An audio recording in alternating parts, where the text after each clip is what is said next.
Hello and welcome to another VOD Strive Celebration Tournament VOD commentary with me, Otilio. This is a tournament ran by KR that is going to be a best of three double elimination bracket with pre-picked sets of three or pre-picked three teams and then a reverse conquest format, so the winning character must exit for the rest of the set when in a match. This is a total blind pick, so every round will be a blind pick as well. And today I'll be commentating over the Mockjoy slash Serp and a DT match. Of course, every time I see a DT on screen, I always like to shout them out because they did make the Xseed client. And if you guys ever want to go check that out at the dacta.io, the link is in the link is. I'll just probably put the link in the description for this video, actually. And Serp slash Mockjoy here actually helps out DT quite a bit in regards to this app as well. So we have two of the app developers here facing head to head in the tournament. As for their teams, DT has the Akuma, Rachel, and Ramlethal team, whereas Serp slash Mockjoy has the Ken, Taukaka, Giovanna team. So we'll go ahead and see here which characters decide to come out first, and we'll see how this goes. Of course, with the advantage of having VOD reviews, we always get to see the hand of the player that we're spectating. So in this case, we're going to be spectating from Serp slash Mockjoy's perspective in this match. And I see that they got a promo Taukaka, the good old shiny Taukaka. It looks like we already forgot to switch to blue. Whoops. uh, happens to the best of us.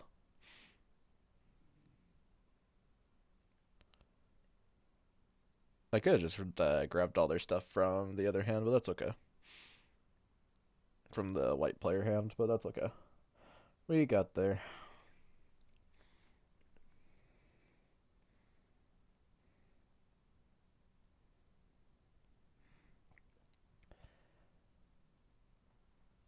So there's not really like probably if you were to look at this on paper, Takaka is probably not the best character to pick right off the bat, but it's fine. All these characters are fine. Characters in Xseed are all viable at winning games.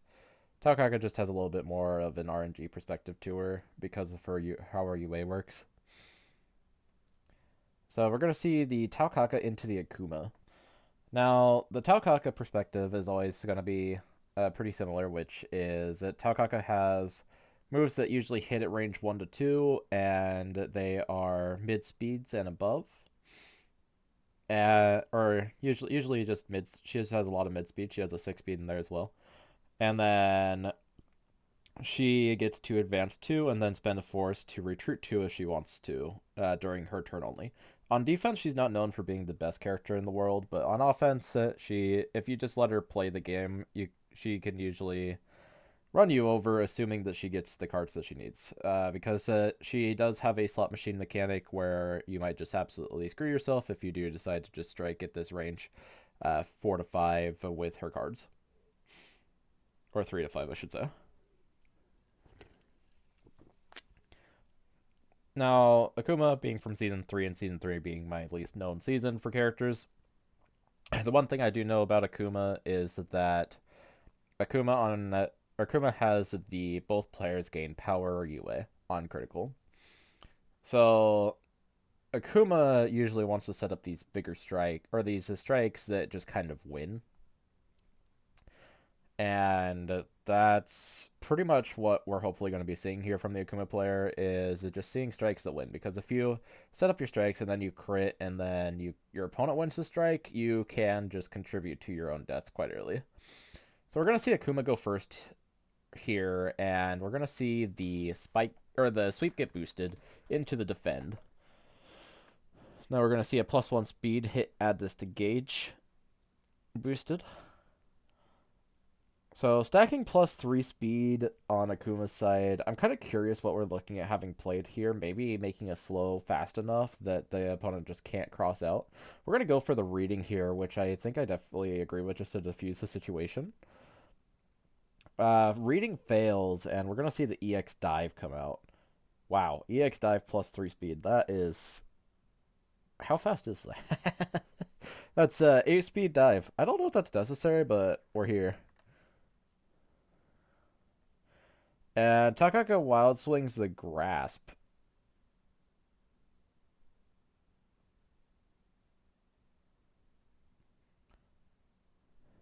Oh my goodness. Oh, that was a pretty interesting strike to start off.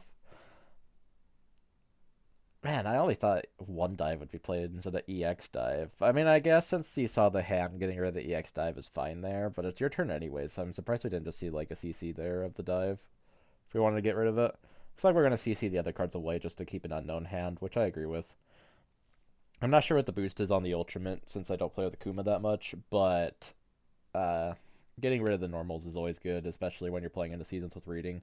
We're going to see the advanced 3 get played by Takaka here, just to get out of range 1 with Akuma and get back to that preferred range for Takaka to start wild swinging again.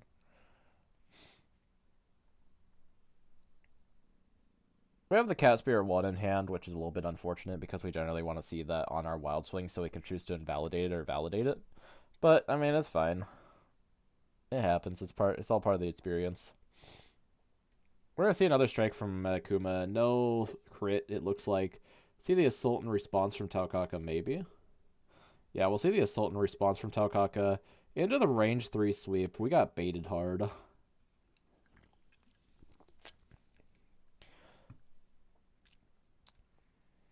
Playing Assault on defense, generally when you're looking to play Assault on defense, you're generally playing either a single Assault to specifically call out a mid-speed, or you're playing an EX Assault to kind of beat out everything.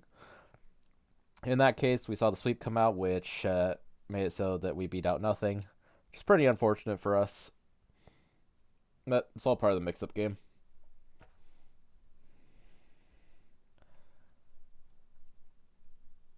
We're going to see the slashy boosted here, maybe? Think about if we want to play the Cat Spirit 1, the slash here, what we want to do here at range 1. Preferably, I don't think we really want to be at range 1. We're just going to go ahead and go for the strike. So this is going to be the Cat Spirit 1. We're going to end up spending another card. This is going to be 4 power coming into the Akuma. Just spending from Gauge, kind of showing that we're not looking to play those Ultras anytime soon.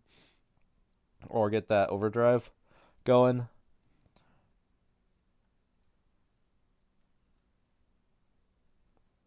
Now, speaking of Tao's Ultras and her Overdrive, she has a really good Ultra in her 167. Her other Ultra is the 174, I believe is the speed on it. And it's all right. It's a little bit riskier to play, but it's definitely playable. As for her Overdrive, I think her Overdrive is more common to see played because it gives her advanced 2 on like everything. And that's pretty good. That's pretty heckin' good. So we're going to see another Wild Sling here. Cross. The Trick Edge into the cross.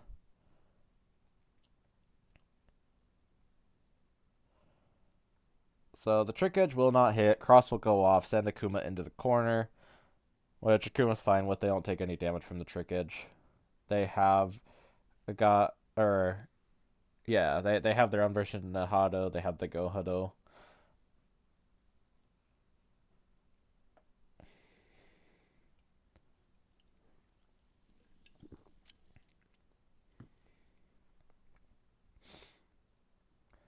Akuma, of course, being... I believe Moriarty referred to them as the Black Shoto in one of the pictures that was posted in the Breakfast Club server. And they do. They kind of have these cards that are very reminiscent of Ken and Ryu's cards. But you know they have their own spin on it. Of course, Akuma being the one with the highest power levels of the three when it comes to just straight raw power, because of the UA that adds just a bunch of power, because they have Fierce on back or on front side and then +3 on backside. Akuma, of course, being the riskier of the three because they also have to guarantee their strikes more than the other two. We see the Raging Demon boosted. If I remember correctly, Raging Demon is the one that doubles all power bonuses, which can make a really scary strike for either side. Because if Akuma wins the strike, then Tokak, or whoever wins that strike, absolutely just eats dirt.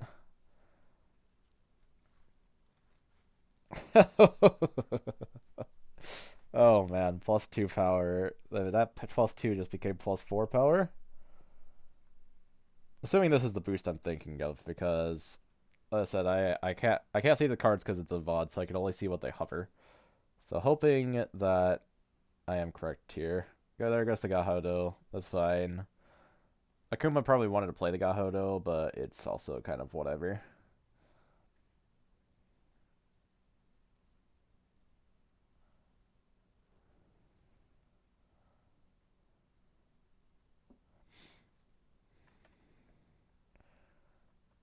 Because Akuma's out both dives. I think they're both out their their Tatsumakis as well. Their Tatsumaki Senpus. We're gonna move one though. I agree with this to represent more options. Represent that assault now. I'm gonna see the retreat one, then strike, going back to range 4. I mean, unless they have the other Gahodo,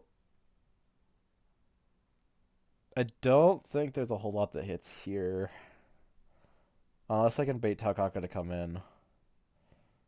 Yeah. Going back to range 500 to defuse the strike. You just have to make sure that Akuma doesn't move 1, because if they move 1, you're in maximum range for Gahodo, and you have to get back in, otherwise you're just going to eat it to the face.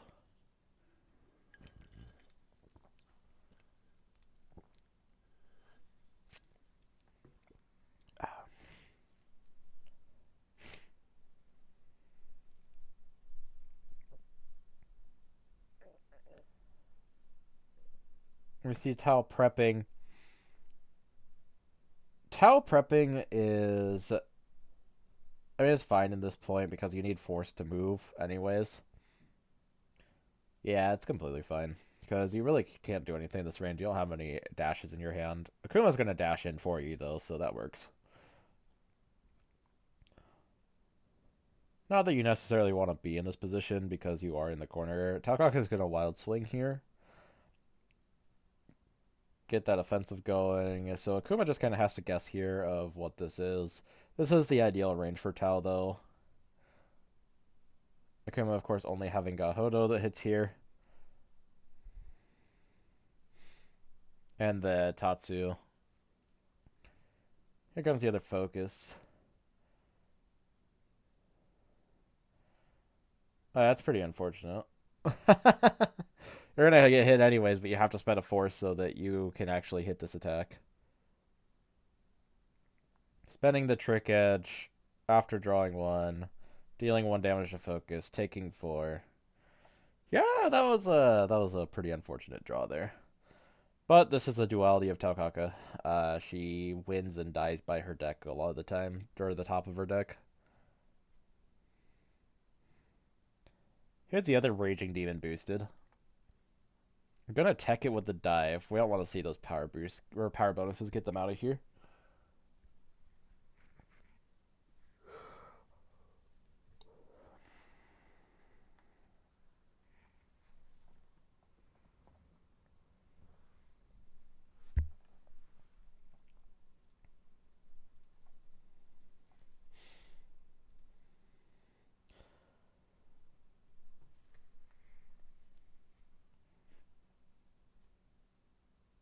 No, this is entirely kind of Akuma's game right now because it is their turn. The main thing they have to worry about is the light boosted.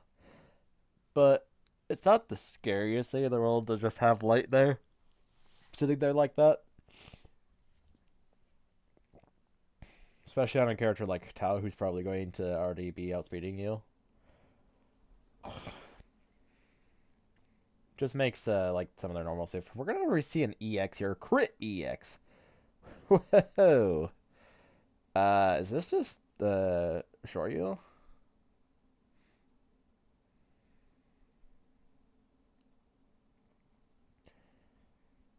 I wonder if this is just the Shoryu.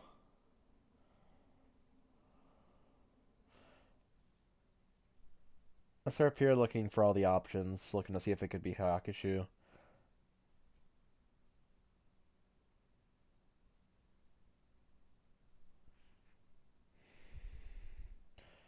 I mean, if you're going this fast, I think it might just be Shoryu.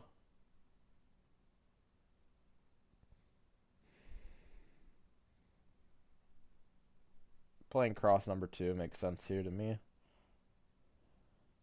Yeah, let's go Shoryu. Which will outspeed the cross. Because it's 8 speed to 8 speed. Takes 4, 5, 6, 7 damage there. Ow.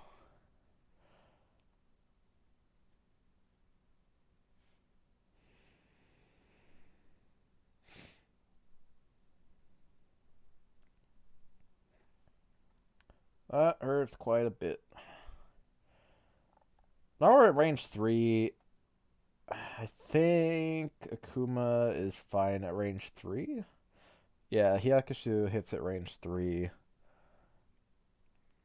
Oh, I think all their stuff hits at range 3 except for Goshoryu. Maybe not the other move that I can't think of the name of. The 1 to 2. The 1 to 2, 3, 5 speed, I think it is.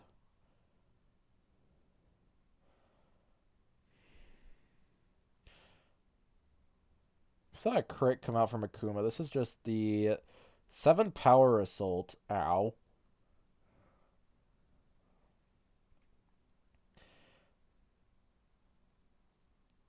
I think Akuma's kind of playing around the fact that Tao's deck might be a little bricked right now at range 3. And they can just play these on curve options and be fine.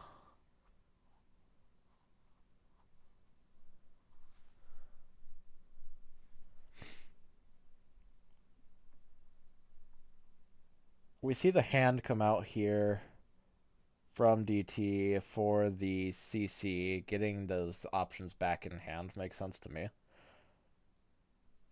Just CCing to find cards so you can close out the game. We see the EX, the EX ignore armor in hand, which is probably the scariest thing right now. Yeah, 7 EX Hyakushu. That's probably the scariest thing right now. I mean, we're at range 1, so we have the option to beat it.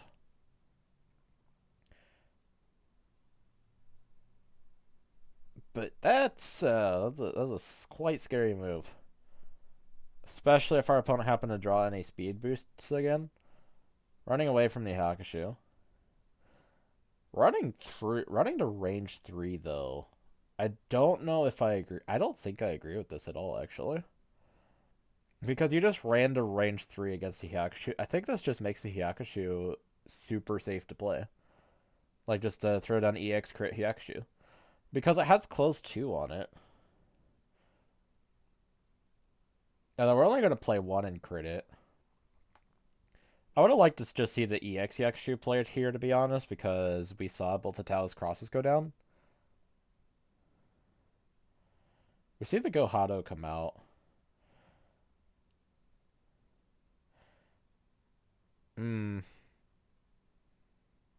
Trying to think if there's anything Tao could have done to respond to an EX Hyakushu there. But I just don't think there is. I think EX Hyakushu was pretty safe there. Or just completely safe there. With the close 2 on it. But it's fine. Maybe we might be able to see it next turn depending on what Tao does here. If they decide to wild swing, they're going for the manual reshuffle though, so we're gonna see Meow Meow Pow. Here's the crit EX Yakushu. Although it's funny because he could have just played it in the first place and ignores armor, so he didn't need to bait out the block, but it's still funny that he did.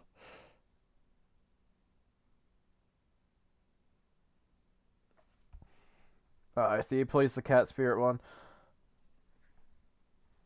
Cat Spirit 1 to retreat 2. Makes sense to me. So that was not the end of the game, because Cat Spirit 1 goes first. Go to CC1. Surprised we didn't just burst first. Maybe we're saving the Astral to try and hit it specifically because it's our way back into the game. But even then, it's only 9 power, 5 speed. I think your better bet if you wanted back into the game would have been just to play the 2 gauge Ultra, which is effectively the same. It's just 8 power, 5 speed, and it doesn't advance 4 instead it closes 2. I think that would have been the better option if you're looking for one of these, but it's fine. See light boosted into light. We're going to go for the wild swing here. I respect it. Going out like a true Tau player if you do die here.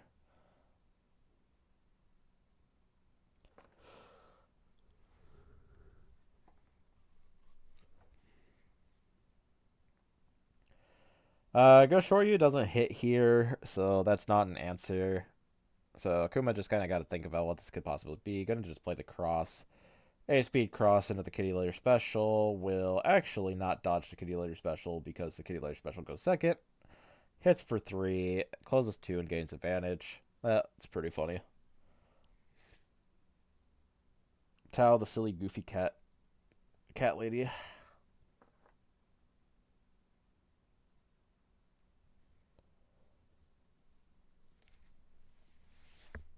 Taukaka refusing to go silently into the night.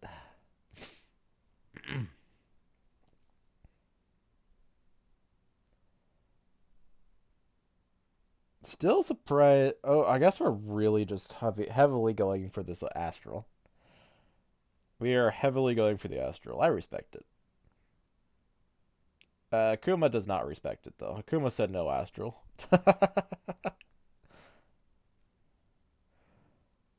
Yeah, I mean, I think you kind of have to go for the Astral with your current hand setup, specifically because you don't. You just need the big damage option. We're gonna retreat to go to range 3 wild swing though. Back to this mix up zone. Just play the dive into the block. That's pretty goofy. Takaka's gonna advance herself into the corner. She can't stop it from happening.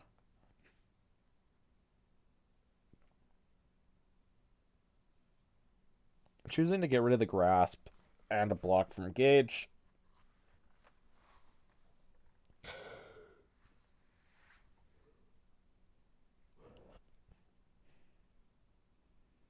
Plays the cross into the grasp and perishes. Spike is on top of deck, wouldn't have saved. Hexa Edge also would not have saved.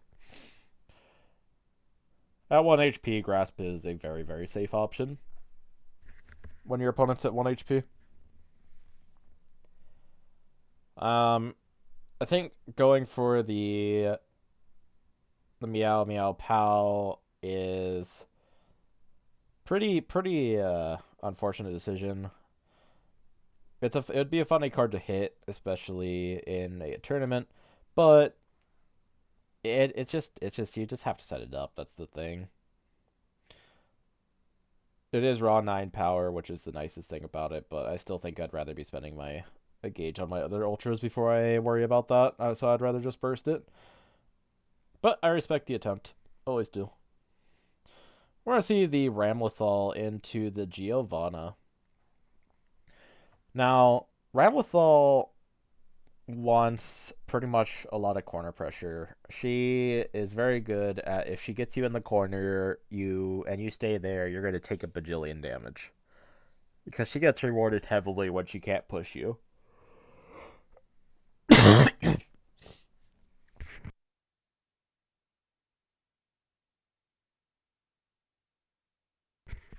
Now, she also does have a +0 to 1 range for, I believe it's 2 force on her front side, and then +0 to 1 range and +1 power on backside. So Giovanna generally wants to maintain this range of 3 because at 3 range, that's where her long legs reach you the best, is at 3 range. It makes everything but her Tatsu hit. Actually, her Tatsu actually still hits there. It's just not as powerful as, or not at its max, because its max is when it crosses over somebody.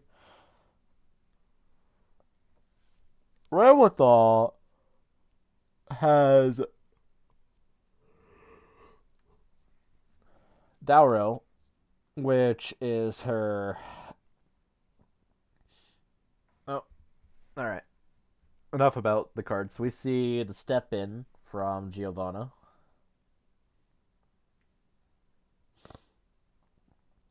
Ramlethal just boosting Grasp, boosting the Let's Rock. Just goes ahead and gets them to that Exceed mode faster if they want it. Uh, Geo Geo can both Exceed or play her ultras. She has a 1 gauge ultra and then she has a 4 gauge ultra. Her 4 gauge ultra is generally pretty telegraphed, so it's usually used to like tell or close out games or to reverse because it's a 7 speed. Um, as for her 1 gauge, it's just kind of like a reversal. Here comes the cross into the sweep. Oh, so it's +1 range cross. Now, this is the thing with Ramlethal is that you have to assume that she always has the +1 range because she can proc it anytime. She just has to pay 2 force to proc it. That's the only condition she has to meet. And it has to be before attack reveal. So if you go striking into her, or she strikes into you, and she just says, okay, I'm +1 ranging this, so it hits you, you kind of gotta inspect that. As Giovanna, there's not really a whole lot you can do against a cross like that, especially that early, though. Normally, you would want to do something like a Tempestad to kind of, or an EX Tempestad to catch out cross. Or no, no, not yet, not EX. Yeah. So you want Tempestad to catch out the range 3 cross EX Tempestad, or you want the I believe it's EX Sol Puente for the range 2 or the range 2 normal cross. That's the Heirloomal boosted, I believe, which is the now draw 2 hit if pushed less than 1, or push 1 if pushed less than 1 +2 power. Good old wall, or good old delayed explosion. Ramlethal also has a million card draw. I know Giovanna has on the front of her character printed hit draw 1, but Ramlethal might as well have printed in her kit now draw 2.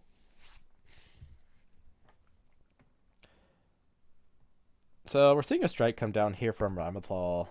If I'm Geo, the only thing that this delayed explosion says to me is just don't play a focus. And I didn't see if Ramlethal.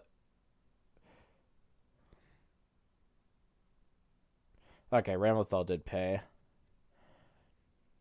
Which makes it kind of annoying because you have to focus there, but if you focus there, you're still eating 3.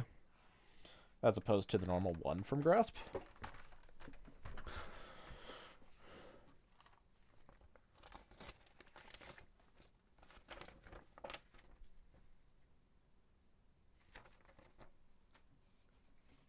So we're stepping in again with the Giovanna. Ramlthal's just boosting as we're coming to her.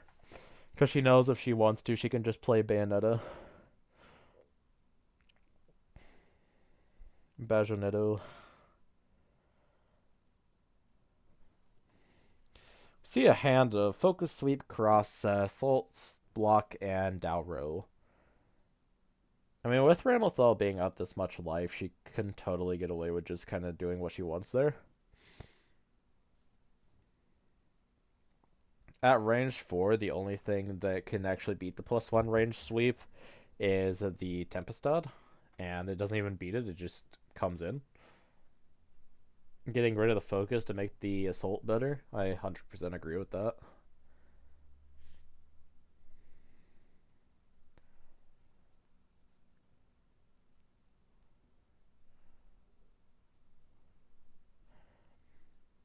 No, this hand from Geo isn't really doing us a whole lot of favors. We're only going to walk one here. I don't know if I agree with that. Like, yeah, I just don't know if I agree with that 100%. I mean, we get back to our preferred range of 3, but that's not really doing us a whole lot of favors right now. We see we're not paying anything right now, so right now we just want to put or play the sweep in response if we don't think this is spike. So this is assault. So this is yeah, us just eating even more damage. The Sol Puente is a pretty. Oh wait, that's not Sol. Is that Sol Nascente? Man, these names. These names. Friggin' Giovanna and her souls.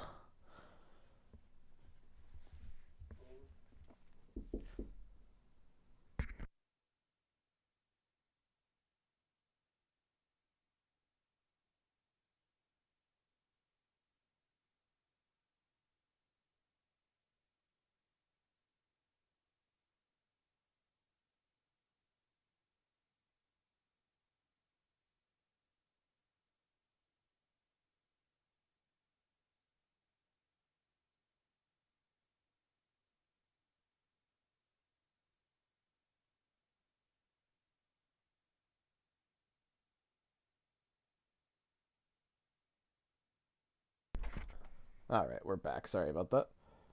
So I saw Tempestad go down. Not sure where the Tempestad went, but it's down again. But it's down. Sol Puente, Sleep, Grasp, and Slash in hand. We're going to play the Sweep here, which will get snuffed out by the Cross.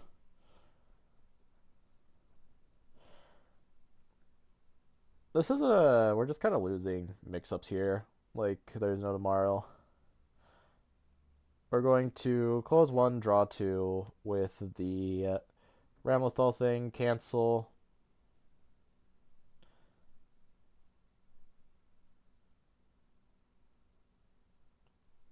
Ramlethal just gotta think about here what they want to play. This is entirely Ramlethal's game. Not that Geo can't make comebacks, it's just not going to be very easy, especially with some of the options that they've already dropped. The kind of thing about like the Sol Nascentes is the Sol Nascentes are they're 1 to 2 3/6s that have a retreat 1 or advance 1. There's the Dalro boost. Getting a return or getting a special Beck. Probably looking for the Aerolumaus just to get the no, we're getting the Aggresso Adorno.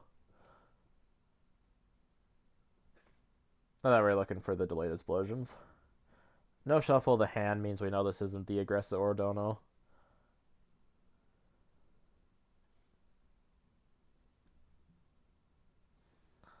Yeah, I think we have to Wild Sling here. This is the dive over the Calvados, which will do fine.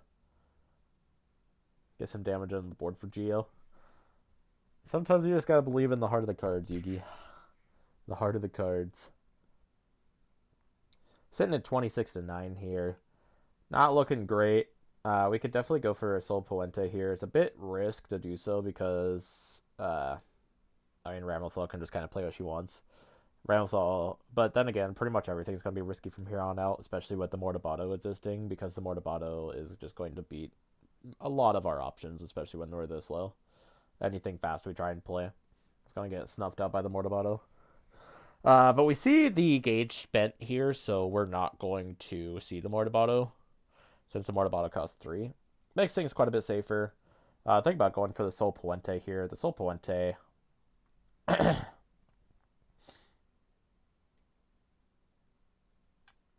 Sol Puente is the risk play here, but of course, sometimes you just gotta do it.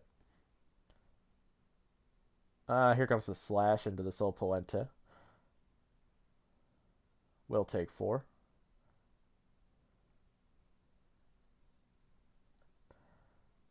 Puts it on Ramlethal's turn.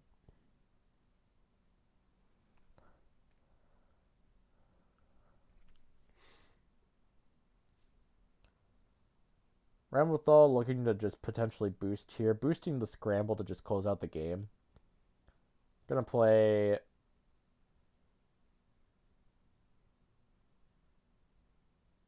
What?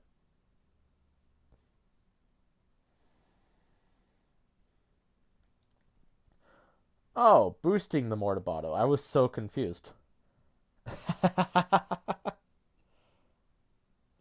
Triple kick into the cross. Okay, yeah, I was insanely confused by what was going on here. I mean, all Ramlethal has to do now is just let a Bayonetta rip, or a Baja rip, and they've won the game. Even if it gets blocked, it's kind of whatever because they can just follow up with whatever since they have 26-0 or 26-2 health.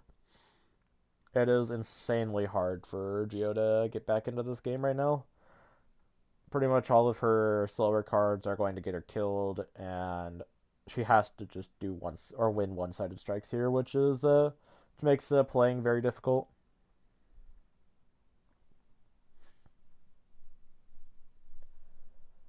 Gonna see what they decide to do here. Gonna CC the normals, drawing 4.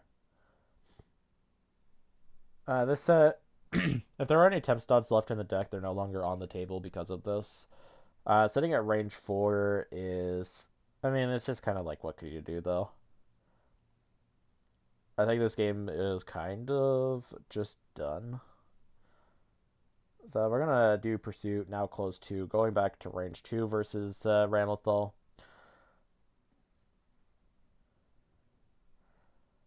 We do have the block in hand now, but I mean, it just is. It just is what it is. Here comes scramble number 2. Pitching for range, playing the grasp, and the grasp will kill. I think we killed with grasp both games actually, which is pretty funny. Here we'll see it. DT taking over Serp / Mockjoy 2-0 in the tourney. With this gameplay from the Ramlethal and the Akuma. And yeah, I will hope to see you all again next time. I thank you for joining me here for this commentary, and have a good one.